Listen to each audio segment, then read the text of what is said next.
sci-fi enthusiasts around the world treasure Star Trek's most famous line. To boldly go where no one has gone before.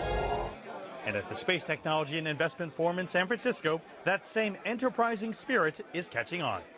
Former hedge fund manager Elliot Carroll is now a CFO for the startup Ripple, which is developing a vehicle that can be launched semi-submerged from the ocean and carry payloads potentially to the moon or even Mars. Right now, the launch industry as well as the space sector is constrained due to lack of financing. So there needs to be a large push for space companies to hire high-quality financial talent in order to really make this market efficient.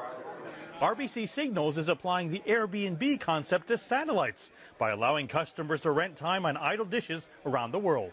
A satellite dish may only be in use just a few minutes out of a day, so a lot of these dishes, the vast majority of the time, is available for resale.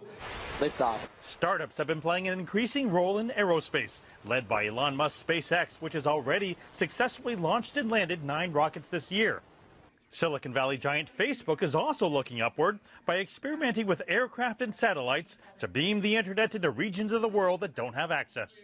This is exciting for us. Satellites and high-altitude, long-endurance aircraft, we see them as viable options for reaching and serving those underserved populations.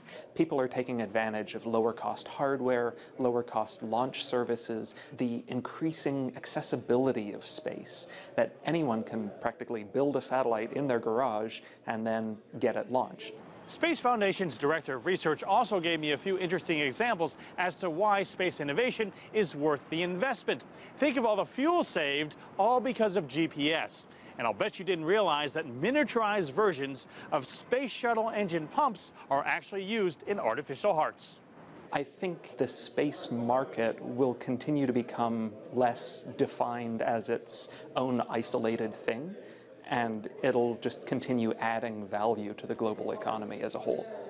The Space Foundation says the U.S. and China led the globe with the most rocket launches into orbit last year, 22 each. It's also the very first time China has topped the rankings. Mark New, CGTN, San Francisco.